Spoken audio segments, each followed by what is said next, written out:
All right, welcome to week 2 of the PPiAI coding course for term 1 of 2022. Today we're going to be reviewing data types, variables, and operators in Python. Let's go ahead and get started. So the first data type that we're going to learn about is strings. Strings are arrays of bytes representing Unicode characters. They're basically text. They have a built-in function in Python. Their built-in function is str followed by 2 parentheses, an opening and a closing parenthesis. And examples of strings are all of the ones shown here. So we've got, hello, comma, world with single quotes around it, hello, comma, world with double quotes around it. We can also use triple double quotes around it, and we can use triple single quotes as well. Just a quick note on why there are so many options. Essentially, say you have a string where in that string you want to have a double quote inside of it for some reason. In that case, you would want to use a single quote or any of the triple quote options. If you have a string that has a single quote in it, like say an apostrophe at some point, you would want to use the double quotes or any of the triple quote options. And if you ever have a case where you have either like a multi-line string where it spans multiple lines in your code, or it has both single and double quotes in it or anything like that, that's where the triple quote options come in.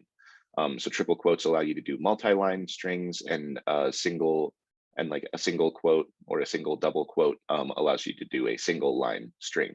But basically, yeah, if you ever want to have an apostrophe in it in your string, you'd want to use the double quotes. If you ever have to have a double quote inside of your string, then you would use the single quotes for one-line strings. The next data type that you should be aware of is broadly numbers, but there are a few different types of numbers in Python. So the first is integers. Integers are whole numbers. They have a built-in function as well. Their built-in function is int with the parentheses before, with the parentheses after. And there are a few different examples of ints. So they can be positive numbers or negative numbers. So 1 is an example of an int, and negative 1,337 is also an integer, because there's no decimal place or anything there. But if you do ever need to use a decimal number, then you're going to be using what's called a float, and floats are decimal numbers. Their built-in functions in Python is a float with the parentheses following it, and there's a few different ways that you can specify floats. So you can have a float that's just like 1.25. You could even do 1.0, and that's a float as opposed to an int. And then you could also have something like, negative 13.37 to e to the 2. And what that basically is scientific notation. So if you're familiar with scientific notation, the way this works is having e to the 2 kind of moves the decimal place over 2 places. So this is actually the same as like this value up here, but it's represented in a float format in scientific notation. And then here we can have a negative exponent for our scientific notation. So this would move the decimal 3 places over here. So this is actually 0.001 is what this number represents. You don't necessarily have to ever use the scientific notation with the e in it here. You could just use it, as like is the case here with like 1.25, or you could do 0.001 for this number, or just negative 1,337.0 for this number. All of those are still going to be floats. It's just, if you're more familiar with scientific notation, feel free to use the e, but if it's confusing to you, there's no need to use it. I just wanted you to be aware that that's a possibility. And then the third type of number out there is a complex number. Complex numbers are basically imaginary numbers. Don't worry too much about these if you don't know what that means. It's just a thing from math that if you're trying to implement certain mathematical models or equations or things like that, then you need to be aware that imaginary numbers are possible to code. But don't worry too much about them. For example, I've never had to use them myself. So yeah. Their built-in function is complex with the parentheses after it. And some examples are like 5j. So the j here is what makes it an imaginary number. If like in math, typically you'd see it the imaginary value represented as an I. For whatever reason in Python, they chose to use the character j instead of I. So any number followed by a J automatically makes it a complex number. And that's the only letter that's like that. So so don't try to create another number that's like, say, 5i. That would be invalid syntax, but 5j would be accepted as a complex number. Again, don't worry too much about complex numbers. They are relatively rare, and I've never had to use them myself in all of my experience with Python. So I forgot to pause on the previous slide, but any questions so far on strings or numbers? I'm not seeing anything in the chat. Go ahead. Hi, please, I have a question. Yeah. Okay, your explanation with using multiple quotation marks for the strings, I didn't get that, the reason behind it. Yeah. Yeah, great question. That one's always a little confusing, and it is one of those things that once you actually like get some exposure to it, it'll make a lot more sense. But the reason you would want to use multiple quotation marks is if you ever need to have like a multi-line string. So whenever you create a string in Python, if you're using either a single quote or a single double quote, it'll only let it span a single line in Python, in your Python code. But if you ever wanted it to, if say you have a paragraph that you want to write out, and you want to have like new lines in it and everything so that it all fits on one screen, you at that point you would want to use one of the triple quote options, because that will allow it to basically wrap to the new line and include the new line in your string. Another reason for it is also if you have like both, say you have some text, like you're writing a novel or something, and in that novel, somebody says something, so you have double quotes for the person speaking, and one of the words they say uses a possessive, so or a conjugation or anything like that. So the text itself would then include double quotes and single quotes. So at that point, you would need to use a triple quoting option to make sure that the double quotes from inside your string or the single quote from inside your string doesn't close out the string prematurely in your Python code. Does that help to clarify things a little bit? Yes, it does. Thank you very much. Awesome. Hello. Okay. Hello. Cool. Hello. Yeah. And I just saw you had a question in the chat about the 1e to the -2. Actually, I'm just joining. I have an issue with my. Oh, okay. I have a technical issue. I'm just joining now. I'm just hearing you now, and I'm just seeing what is happening. Oh, I okay. missed a lot of things. I don't know. Oh, don't worry too much about it. I'm recording this lecture right now. I'll upload it to YouTube and I'll send out the link to everybody. Okay, thank you. To everybody after the lecture. So yeah, you'll be able to get the parts that you missed. And sorry to hear about your technical issues. I realize now that it was somebody else that asked about the 1e to the -2 isn't clear. So the basically E is like scientific notation. If you're not familiar with scientific notation, don't really worry too much about the E construct here. But if you ever, like, the way scientific notation works is it's like you're taking whatever number is first times 10 to the power of whatever number is after the E, basically. So in this particular case with 1e to the -3, we're taking 1 and then multiplying that by 10 to the -3rd power. And what that results in is actually taking the decimal that's implicitly, oops, didn't mean to go ahead, the decimal that's implicitly right here behind the 1, and we're going to move it over 3 places here. So then we can kind of imagine that it's 0.001 is the actual value here. But again, if you're not too familiar with scientific notation, don't worry too much about this construct here. You could always specify this exact value as 0.001 without using the E. For example, just like with complex numbers, I never really use this scientific notation, but somebody who's in a scientific field might feel most comfortable using this notation as opposed to, say like 0.000025 or something like that. So I hope that helps clarify things a little bit. And I see another question: does using a triple quote make our text a comment? That's a great question and observation. So using triple quoted strings, they can be comments. You can make these multi-line comments using the triple quotes. All you do there is you wouldn't assign it to a variable. We'll get to variables later in the slides. And then at that point, it's considered a comment. But yeah, you're exactly right. Using the triple quoted text can be interpreted as a comment, but what really matters there is whether or not it's assigned to a variable. If it's assigned to a variable, then it's not a comment. If it isn't assigned to a variable, then it would be considered a comment at that point. And you'll see more on that way down the line in lecture when we get to documentation strings and things like that. And what I mean is way down the line in the course. But yeah, hopefully that helps clarify things. Great questions, everybody. Anything else before I move on to the next slide?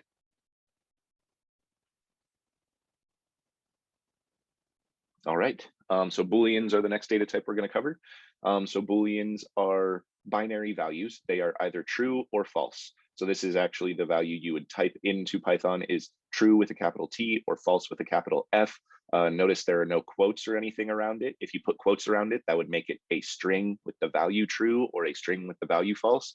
If you don't include the quotes, then that's when it's an actual Boolean value. And remember, and again, just going to reiterate, they do need to be capitalized. If you don't capitalize them, you're going to get a syntax error.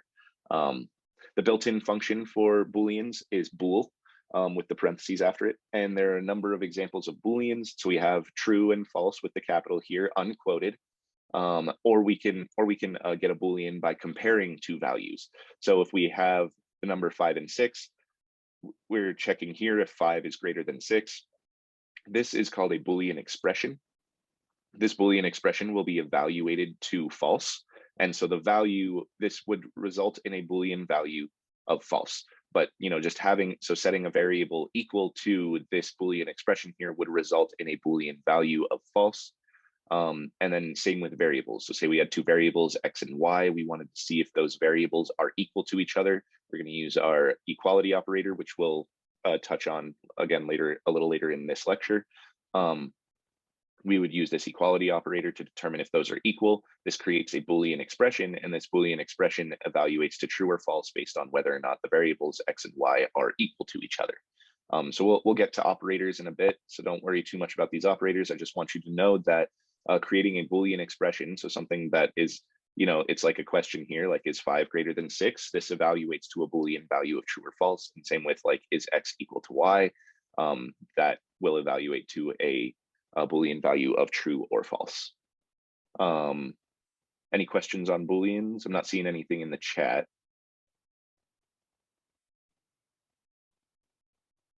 All right, just going to keep trucking along then. So now on to variables. So variables are containers for storing data values. You can declare a variable by assigning it a value using the equals operator. So a single equal sign here is the assignment operator. So say we wanted to create a variable that we wanted to call greeting. So we call the variable greeting. We use the assignment operator, which is a single equal sign, and we are assigning that a string value here. So we wrapped it in quotes, which makes it a string.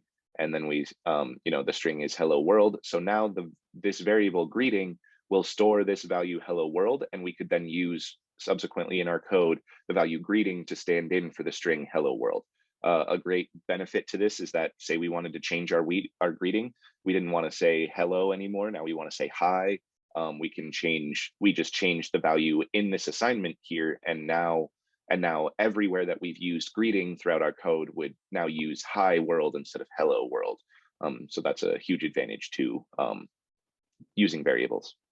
Another way we can assign things is we can assign multiple values on a single line by separating them with a comma, like so. So we can have x equals 5, y equals 12, dot o. We're assigning a Boolean value. We're assigning it yes, no. We're setting that equal to x is less than y. So the actual value of this yes, no variable is going to depend on what the result of this Boolean expression is, which ultimately depends on what the values of x and y already are. Since we've assigned x the value 5 and y the value 12 up here, this is actually going to evaluate to true because 5 is in fact less than 12. So now the value stored in the variable yes, no is the Boolean true. And then we can also assign values to functions. So we say we wanted to assign Boolean, the full word Boolean to the function bool. We can do that here, just like so. And now we could use Boolean in the same way that we would use the bool function. We just have to include parentheses after it and all that good stuff. And basically what this is doing is it's saying that the data type of this is going to be a Boolean. Any questions on declaring on what variables are or declaring variables themselves? All right, not seeing anything in the chat, so I'll just keep moving. All right, we've got a lot of operators to cover. Don't worry, I will be sending out all of these slides for all of you to reference after the lecture today, so you don't have to memorize all these right now. And again, I'll be uploading this video to YouTube, the recording of this lecture to YouTube after the lecture today, and I will send it out to all of you, so you'll be able to come back and review these, and you'll have access to the slides for reviewing as well. So we have a number of arithmetic operators. So for the first operator, the plus sign here, so the plus sign, its meaning is addition, and an example is like 1 plus 2. Of course, this would evaluate to 3. We have our hyphen or minus sign, that's subtraction, and we can use it like 1 minus 2, that would evaluate to -1. The asterisk or star is the multiplication operator. So we can use it like 1 times 2, this would evaluate to 2. The slash is our division operator, and it has to be this direction slash. So that is the division operator. So we could implement it like 1 divided by 2. There can be some weird behavior with the division operator, just a heads up, just because when you do dividing of integers versus floats, you might see some different behavior. Don't worry too much about it. If you have any issues with it, just email myself and the teaching assistants, and we can help you work through those issues. The percent sign is the modulus operator. So modulus, what it does is it's like division, except it does the division and then takes the remainder. So the resulting value of a modulus is the remainder of that division. So in this case, where we do 1 modulus 2, so 2 doesn't evenly fit into the value 1. So we ultimately end up with 1 as our remainder. So the evaluation of this would be 1.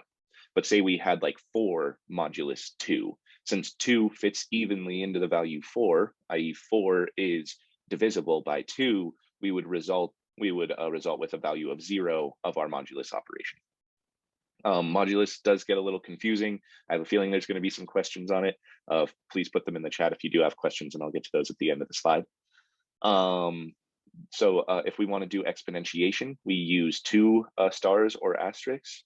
Exponentiation is like, doing the first value to the power of the second value. So in this case, we're doing 1 to the power of 2. Of course, that's just 1 because 1 times 1 is 1. But say we had like, 5 to the power of 2, that would evaluate to 25 because, we're doing exponentiation there. And then if we want to do floor division, or integer division is often what this is called, then you do the double slash here. And what this evaluates to is it won't have any remainder, basically. So this would do 1 divided by 2, and then it drops it down to the integer that's below it, basically. So 1 divided by 2 is 0.5, but since we're doing integer division and it's floor division, this evaluates down to 0, is what would be the result of 1 floor divide by 2. Say we had like 7 floor divide by 2. That's going to result in the value 3 because it would be 3.5, but then we're doing floor, so we drop off the decimal basically, and we have just the value 3. So if you ever have a use case where you don't care about the decimal and you want it to stay as an integer, you would use floor division there. An important note here is that the plus operator can also be used as a concatenation operator for strings. Concatenation basically means putting 2 strings together. So just note that you can use the plus operator in that context, and that's something that you will likely need for the assignment, at least from what we've learned so far. All right, so go into the chat for some questions. With variables, can you assign it multiple times? If so, can you go back to a previous assigned one? So great question. You can assign variables multiple times. So to the first part of your question, yes, we can assign variables multiple times. So we could have, greeting equals hello world, and then we could later assign greeting just hi Bob or something like that. But you can't go back to a previous value without explicitly reassigning it a third time. So you can't just say you can't say I want greeting version 2 in this context and greeting version 1 in this context. At that point, you should just use two different variables. But you can reassign them. Great question. So in case of modulus, what if we want to take both the value and remainder? What do we use? So that's a great question. You would have to, at that point, you would want to use two different equations there. You could do, at that point, you could do floor division first. So you would take, value. So say you do like 2, but let's just come up with some numbers. So 7 divided by 2 is what we're looking at here. So in that case, you would maybe do 7 floor divide by 2 results in 6. So that's your value from the division part of things. And then your remainder would be 7 modulus 2, and that remainder is 1. So it would require two different expressions in that particular case to get both of those. So looking for a little bit more explanation for the last 3 operators. Yeah, so I'll just go over them again. If there's any like specific questions on them, those always help me understand what exactly you're looking for here, because I often just repeat myself when I go to review the same things again. But yeah, so if you have any specific questions, please elaborate, but I'm happy to go over these again. So yeah, the modulus operator, basically what it's doing is it's taking the remainder of that division. So what this is often used for is figuring out if the first value is evenly divisible by the second value. Because if it is evenly divisible by the second value, then the result of your modulus is going to be 0. So say you're trying to figure out if 1256 is evenly divisible by 15 or something like that. Then you can use modulus, and if 1256 divided by 15 results in 0 as after doing a modulus, then you know that 1256 is evenly divisible by 15. I don't know off the top of my head. I don't think it is. No, it couldn't be. So you're not going to end up with a value there. You're going to end up with with some remainder from that operation. 1256 divided by, or modulus 15 is going to give you whatever the remainder of that would be. So you'd get something from 14 to 1, basically, in that particular case. Another important thing to note about modulus is its result is always going to be whatever the first number is minus 1, like any number between 1 and whatever the first number is minus 1. So, or 0, I guess, because it could also be 0. So any number between 0 and whatever the first number is minus 1, those are the possible values of a modulus operation, because it's just looking for the remainder of evenly fitting the second number into the first one, and then whatever it couldn't get after that is the remainder value. I hope that helps to give some additional ways to think about it. So exponentiation. So, in this case, this is like when you're squaring something or you want to cube something. So in this particular case, I'm using 2 as my exponent. So I'm saying I want to take 1 squared, basically. 1 squared is just 1, but say we had 5, we want to do 5 x to the power of 2. So we're saying 5 squared, that results in 25. Your second value doesn't have to be a 2. It could be any other value. So say we want to take the cube of something. So we could say like 5 cubed, and we'd get 125, things like that. So this is just like exponentiation. So you can think of it as like, whatever to the power of whatever. So, you have like your big number and then the small one as the exponent up top. And then often people will also write it, when they write it in text or something, they might do like 10 caret to whatever power they want to do, but the caret is a different thing, so don't use that for exponentiation. The exponentiation operator is the 2 asterisks.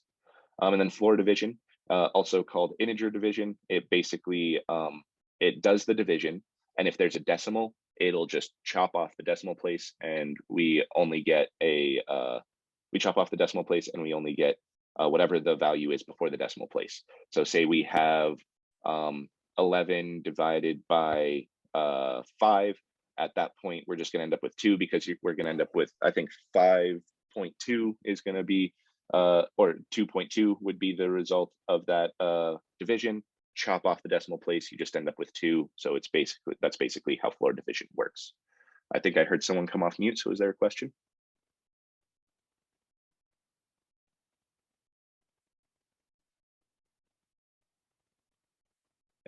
All right, cool.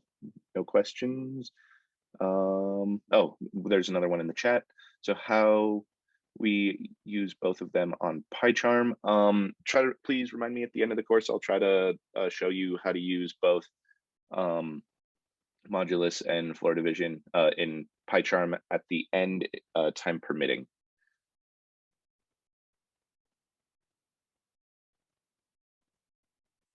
And yeah, just a comment here, floor division and modulus are very interesting. Yep, I totally agree. They're very useful in a lot of contexts. You might think that you're never really going to use modulus, and you'll actually use it a whole lot more than you think. Once you use it, it'll start to make a lot more sense. Something I highly recommend with all this, a lot of them are confusing, especially when you're new. Just play around with them in PyCharm and see the behavior. It'll really help your understanding of how they work. All right, moving on to the next slide. So assignment operators. So this is how we can use these operators for assigning variables. So the first one is just a single equal sign. And an example here is like x equals 5, which is the same as x equals 5. You'll see why I have a same as column in later down here. But this is how we would assign the value 5 to our variable x. Another assignment operator is the plus equals. So something to note here is that when you use any of these operators down here, your variable already has to have a value. So it already must be assigned some value here. So let's assume that we start out with x equals 5. So we're going to kind of go through this whole chart as if we started out with x equals 5, and then we're applying each of these different operators to that variable as we go down. So we start out with x equals 5, and then if we do x plus equals 6, that's the same as x equals x plus 6. So we're taking the value of 5 plus 6, so now we're assigning 11 to the value x. And this is essentially what would happen here. This plus equals is actually just a shorthand for exactly what's happening over here. We just want to add the value 6 to the whatever value is stored in x, and then store the result of that addition in the value x. We can do the same thing with minus equals. So if we have x minus equals 2, again, starting out with x equals 5, x minus equals 2 is going to result in 5 minus 2, and then assign that back to x. So now the value stored in x is 3. So we have x equals x minus 2 is the same thing here. So we have 5 minus 2, and then so the result of that is 3. We're assigning that back to x. We can do times equals as well. So x times equals 2 is like taking, the value of 5, multiplying it by 2, and then storing that back in x. So the result of this would be x containing the value 10. We can do divide equals. So x divide equals 2 is the same thing as x equals x divided by 2. So we start out with 5, we divide that by 2, we end up with 2.5 being stored in the variable x. Modulus equals. So again, same thing, x mod equals 2. So we're taking 5, modulusing it by 2, and then storing the result of that in x. That results in 1 being stored in x, because 2 fits evenly into 5 twice. And then there's a 1 remainder, and that 1 is what's stored back into x. Floor divide equals. X floor divide equals 2 is the same thing as x equals x floor divide by 2. So floor dividing 5 by 2 results in the value 2 being stored in x. And then exponentiation equals. X exponentiation equals 2 is like taking x, so x equals x to the power of 2. So it's like taking x equals x squared. So what's ultimately stored in x after this operation completes, starting out with the value 5, is 25. So again, I highly recommend just play around with these assignment operators. It'll make a lot more sense, but if there are any questions, please throw them in the chat. I'm really liking the chat approach, because then I can just come to them when I'm ready to answer the questions. Another note here, the plus equals operator. can also be used as a concatenate equal for strings. So say you have a string that starts out as some value, and then you want to add another string to that. You can do plus equals to add the second chunk of the string to the first chunk of the string and automatically assign it back to your original value or your original variable. So I'm not seeing any questions in the chat, so I'm just going to keep trucking along, but if you have them, please throw them in there. So assignment operators continued.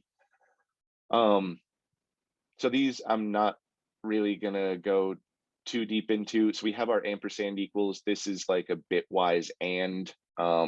Don't worry too much about anything on this slide. I just want you to be aware that they're there. You might see them in other people's code. I highly doubt that you're really going to use them in your own code, but just know that they exist. We have ampersand equals, which is a bitwise and. We have the pipe equals, that's a bitwise or. This is exclusive or equals, so caret equals is an exclusive or equals, bitwise exclusive or, and then this is a bit shift left equals, and then this is a bit shift right equals. Again, don't worry about these, just know that they exist. You might see them in other people's code. And if you're really curious about them, take some time to read about them on W3 Schools or something like that. I don't want to spend much time on them because they're ultimately just going to be confusing. I just want you to know that you might see these in someone's code, but I don't know when, because I've never seen them in someone's code myself. I just, I'm just aware that they're out there, and I know to look into them if I ever see them. All right, so let's see. We have a question. So the equals operator, or the equal sign operator means assign value of the right side of the expression to the left side operand. So that is exactly correct. So yeah, so you have your variable value here. You have like X on the left side, and then we're assigning it the value on the right side. And that's an excellent observation. Thanks for calling that out. Your variable should always be on the left side, and then the value you want to assign to it is the value on the right side. So thank you so much for asking that. I forgot to cover that one, but you're exactly right. Great question. And yeah, please keep the questions coming. They've been great so far. And again, just want to repeat this. If you have a question, chances are somebody else has that same question. They just don't want to ask it for whatever reason. And, the only way that I can help you is better understand is if you ask the questions that you have. So please don't be shy about asking questions. I really want you to ask them. There's no such thing as a stupid question. All right, so moving on from these strange assignment operators, again, just kind of ignore this slide, just know they exist. Cool. All right, so now our comparison operators.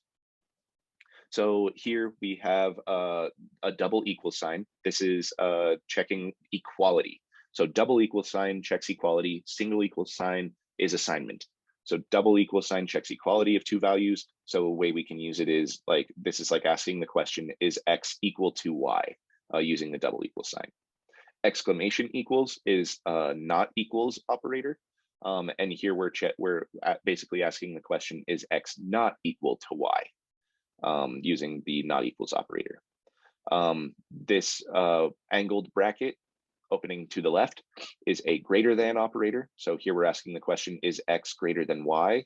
All of these are Boolean expressions, as a quick note. So the result of these will always be a Boolean value. And these are called Boolean expressions because it's like, taking a variable and then putting it into an expression using a comparison or a comparison operator. So less than, the angled bracket opening to the right is the less than operator. X is less than Y is X less than Y is basically the question we're asking here, and we'll get a value of true or false as that.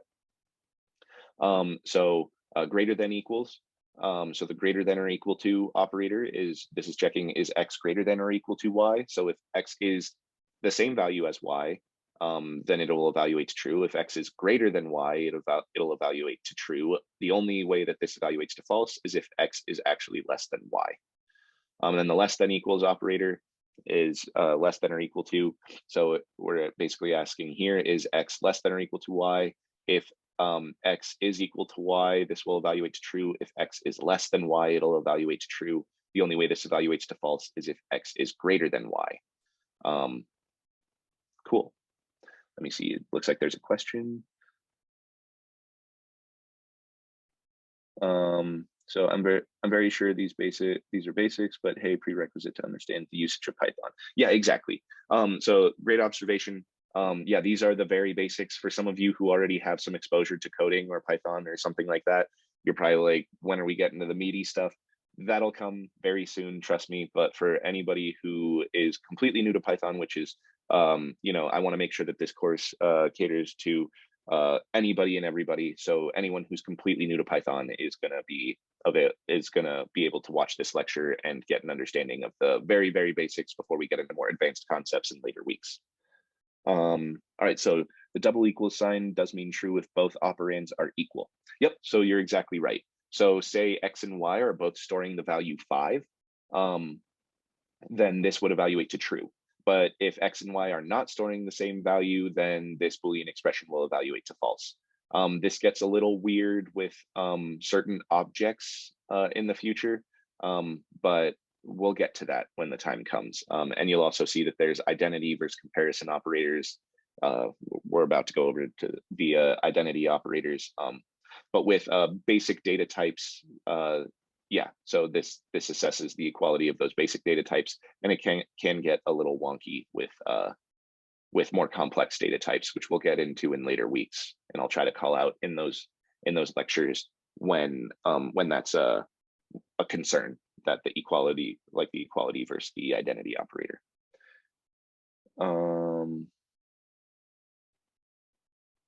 Cool.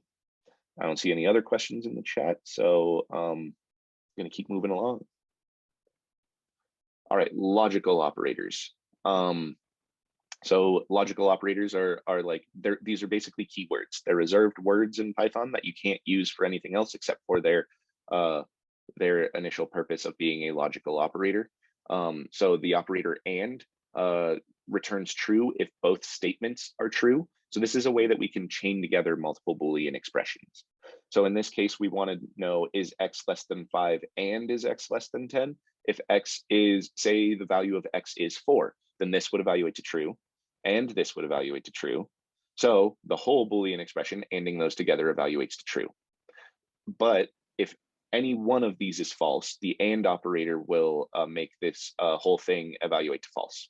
So both statements must be true for the and operator to result in a true statement. So say x is 6, then is x less than 5? No, so that's false. Is x less than 10? 6 is less than 10, so that's true. So we have false and true. False and true evaluates to false because they both must be true in order for the and operator to evaluate to true. So the or operator returns true if one of the statements is true. So as long as just one of these statements is true, it'll evaluate to true. The only way it evaluates to false is if both of these evaluate to false. So say we have the value, 4. 4 is less than 5, so this evaluates to true. 4 is not less than 4 because they're equal, so this evaluates to false. But since we have an or, since one of these is true, this whole expression evaluates to true. But if we say we have the value 6, 6 is not less than 5, so that evaluates to false.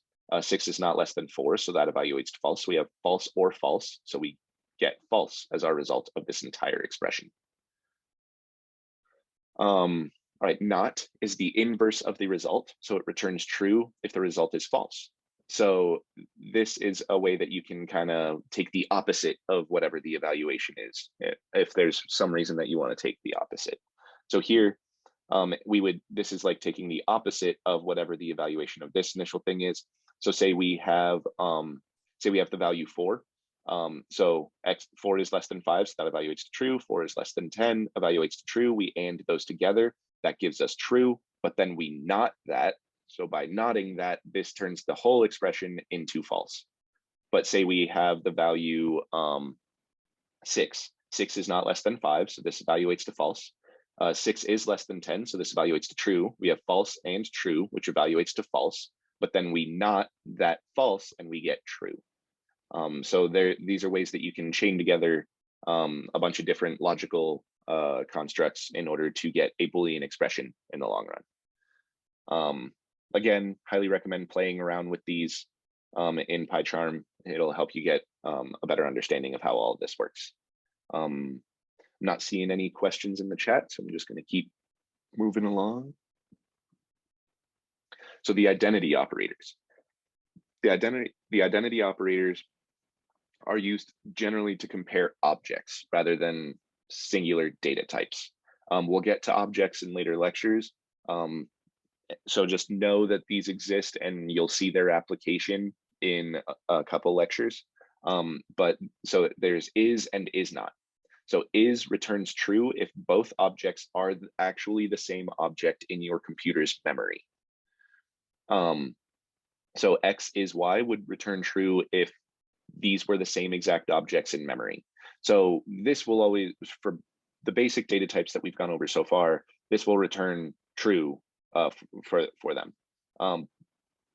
if they're both the same value. So say you have 5 is stored in X and 5 is stored in Y, X is Y then would return true there. This really becomes valuable when you're looking at more complex objects and whether or not they're actually the same object in memory. Again, we'll get to that later on. I don't want to muddy the waters too much right now, but just know that they exist. Is not returns true if both objects are not the same object. So X is not Y. This is basically checking if they aren't the same. So say we had 4 and 5 stored in this. This would return true in the case that 4 was stored in X and 5 was stored in Y. This would return true. It would return false if X and Y both contain the value 5. But this is not technically the same thing as the equality operator. I know with basic data types, it seems that way. More complex data types, it'll make sense why we have an is versus an equality operator at that point. So yeah, we'll get to that we'll get to more examples on is and is not in later weeks. Just know that they exist for now, and we'll dive deeper into them in later weeks. All right, not seeing any questions in the chat, so just going to keep moving. Bitwise operators, again, just know these exist. You're not really going to use them. The only ones that I've used is the signed right shift, and that's actually the only time I've used it is as an overloaded operator, and it's not actually a signed right shift in that particular case. In the context of Airflow, which is an orchestration platform, you'll use the signed right shift as a way to chain together dependencies. But again, you'll almost never use these unless you're working with integrated systems and things like that. I've never used them in my years of experience so far, but just know that they exist. So we have the ampersand. The ampersand is the bitwise AND operator, sets each bit to 1 if both bits are 1. So the pipe is the OR bitwise operator, sets each bit to 1 if at least one of the bits is 1. The caret is the exclusive OR, sets each bit to 1 if exactly one of the bits is 1. The tilde is the NOT operator. It flips all bits, so a 1 becomes a 0 and a 0 becomes a 1. The two less than signs chained together is a 0 fill left shift. It shifts by pushing zeros in front from the right, and the leftmost bits fall off. The greater than operators put together is a signed right shift. It shifts by pushing copies of the leftmost bit in from the left and let the rightmost bits fall off. Again, don't worry about these. You'll rarely use them. If you do need to use them, let me know and we can dive deeper into them with examples. But at least for the purposes of this course, you shouldn't need to use these. Just know that they exist. You might see them in other people's code. Yeah. All right. No questions. The next slide. Great. So here I have provided a number of links to exercises that I cannot recommend enough to take the time to go through. This will help reinforce your understanding of variables, data types, numbers, strings, Booleans, and operators. So I will send out these slides to all of you at the end of the lecture. Once I upload the lecture video to YouTube, that is. I'll send both the video and this slide out to all of you, or these slides out to all of you. And then I highly recommend just going to these websites. It's a free, this is W3 Schools is a free website. It's an awesome resource to learn the basics of programming if you have questions on anything. And these are actual exercises that you can go through to get some like experience with them, with feedback on whether or not you're right or wrong, basically. So yeah, highly recommend taking advantage of these exercises. And and that is it for lecture today. Excuse me one moment.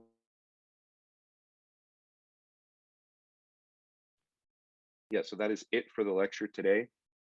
I don't see any questions in the chat. Oh, there's one question, but I think this is broadly to the class. Latifa is asking if any students would like to study together. I highly encourage study groups. Just when it comes to study groups, please make sure that you're doing the assignments on your own. I will not count your assignment as a passing grade if I can tell that you just copy pasted your assignment from somebody else. But please do study together. You can work on the assignments together. You just need to submit your own versions of the assignment. And it looks like there's a number of interest in studying together. So awesome. I love the idea. Just yeah, please make sure you can work on the assignments together, but submit them separately. And don't work on the assignments as like, you know, one document, do your own document on each of your own computers, and then submit that. Awesome. Okay, so let me end this slideshow and we're gonna go over the assignment 2 for the week. So assignment 2. So for assignment 2, you're going to create a basic financial state calculator. In past iterations of this course, I found that this was a bit too complicated of an assignment. So we've made it slightly easier by providing the formula for various things in here. But the whole purpose of this is to get exposure to the various operators and assigning them to variables and things like that. So your client wants a program to generate a basic financial report that users can run regularly to understand their current financial state. This program should be able to store, and note there, by be able to store, I mean store in variables. So they should be able to store in variables the user's name, their checking account balance, their savings account balance, their investment account value, their total utility bills, their total credit card debt, their credit card balance due, their credit card minimum payment due, their annual credit card interest rate, their loan debt, their loan payment due, their annual loan interest rate, and their other asset values. Then when run, this program should generate the following report. It should say like hello to the user, and then the total dollar value of the assets you own is, and then the total value of assets. The total dollar value of your debt is currently the total debt. Therefore, your current net worth is total net worth. And again, all of these formulas are laid out in this other document here, which again, I'll be sharing with you. So if your head's spinning about how to calculate these, don't worry about it. We do have the formulas laid out here for you. Your total bills due are, and then the total value of your bills due. Once you make these payments, you will have the value remaining in your checking account after making payments, left in your checking account, and total remaining money in your bank overall. Additionally, your total credit card debt will be down to, and the credit card debt remaining after paying the balance due, and your loan debt will be the loan debt after paying the amount due, and interest is applied on the remaining balance for the month, including interest applied on the remaining balance after your payment. Therefore, your total debt will then be paid down to, and then your total debt after making payments, and your net worth will be net worth after making payments as specified. So once again, all of these things are in here. I tried to use the same exact words that I used here. So like total asset value, you can even just like copy this here, go to this document, and then do a command find, enter it there, and you'll see the total asset value there and all the places that total value of assets was used throughout the formulas. So don't worry about figuring out the formulas. Really, what you just need to do is implement those formulas using variables. So everything up here should be stored in variables, should be able to store in variables. And then, yeah. And as extra credit, if you'd like extra credit on your assignment, you can include the following in your output. Successfully including this will give you an extra 1/4 worth of an assignment credit. So remember, for this for this class, in order to get your certificate of completion, you need to get participation credit for 80% of lectures, and you need to get a passing grade on 80% of assignments.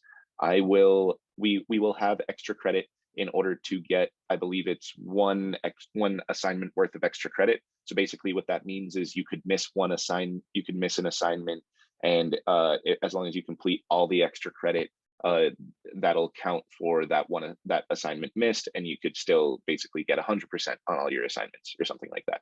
But again, not required. So this is just extra credit if you want it. Yeah. So no need to actually do this. Like if this part is very hard for you and it takes you a lot of time, and you don't want to do the extra credit, don't feel like you have to. But if you do want some extra credit to help with, hedging your bets, I guess, against the future, you can definitely do that. All right. So I'm glad to see. Yeah. So one question in the chat: can you send the assignment to our email?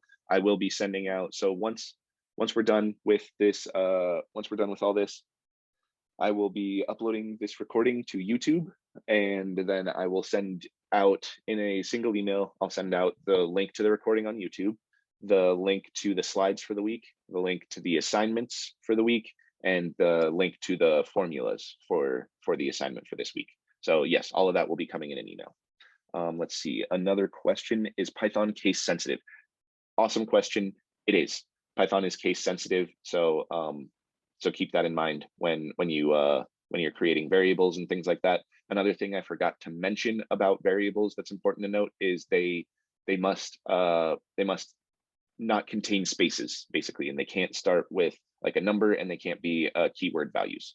So keep all that in mind when you're creating your variables here. So here I said I have the user's name. You couldn't use the user space name as a variable name because it contains spaces in it. You would need to substitute these spaces with, say, underscores if you wanted to use this as a variable name. Cool. Other questions? Do we screenshot on the console or pass the code, then write it as a Word document? So I'll specify that on the email. But basically what you'll want to do is you'll want to write the code and then just save that, take that .py file of code and attach it to your email when you submit it for your assignment, for the assignment submission. So I'd like to get the actual .py document just so that I can then download that Python file and run it without having to do like copy pasting. And one of the issues with adding it to a Word document is that Word does some weird casting sometimes of certain characters. So yeah, try not to copy paste it to a Word document. Please just send it in the Python file. Cool. We'll see the link to the assignment on YouTube. So the link to the assignment will actually be in an email to all of you, because I'm going to explicitly email it to all. I'm going to explicitly share it with you and include it in the email with all the week's materials. For the assignment, it appears to be the variables results will be text-based. Should we assign arbitrary values or something? So for the assignment, the variable results will be text-based. So in order for that to actually work the way you want it to, and I'm glad you asked that because it's something I also forgot to cover. So these variables, many of them will start out as a numeric value because you need to be able to do numeric operations on them, like arithmetic operations on them. So they'll start out as a numeric value, but in order to get them into a string, you'll have to use the stir function to cast the numeric values to a string. So in order to do that, you would do something like here. Let me just pull this up, restart the console here. So say you have the value 10. So say we have the value 10 stored in the variable x. We can check the type of it using type. I know I didn't cover this, don't worry too much about it, but see that's saying its type is int. I can cast that to a string using the stir function. And I totally forgot to call that out when I was going over it. So thank you for asking this question. Any of those functions like stir, bool, float, anything like that, those are used to cast some other value to this to its data type. So if I wanted to get the float version of X, I can pass it into float and that'll give me 10.0. If I want to get the string version of X, I pass it into the parentheses of the stir function and that returns it as a string. So for this assignment, you're going to need to use this functionality for getting your numeric values concatenated onto your string values, because remember the plus operator can be used as a concatenation operator. So say I wanted to say like, hello world, the temp out today is, and I can use the concatenation operator, and then I would use stir to cast my value, my int object or my int variable to a string, and then it'll allow me to concatenate this. So hello world, the temp out today is 10. If I fail to include that stir there, you'll see that I can only concatenate stir, not int to stir. So that's you might see that issue while you're going through the assignment. But yeah, if you have any issues, please reach out to myself and all 3 teaching assistants. And same thing goes with your submission of the assignments. When you submit the assignment, please send it to myself as well as all 3 teaching assignments. This is the way you'll get the best response time. Yeah. So let's see. And Aziz, to your question about the Zoom link for classes, you're already in it. This is the same Zoom link that we're going to use for every one of our lectures going forward.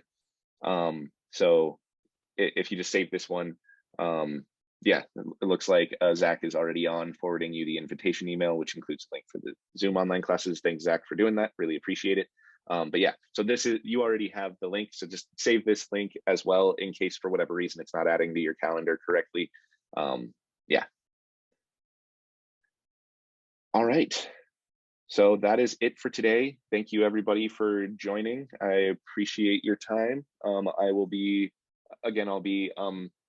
uploading this lecture recording to YouTube and sending out the recording along with the assignment details and the slides in a couple hours once the upload to YouTube is complete. So great. That's all for today. I hope you all have a great rest of your week, and I will talk to you next Saturday.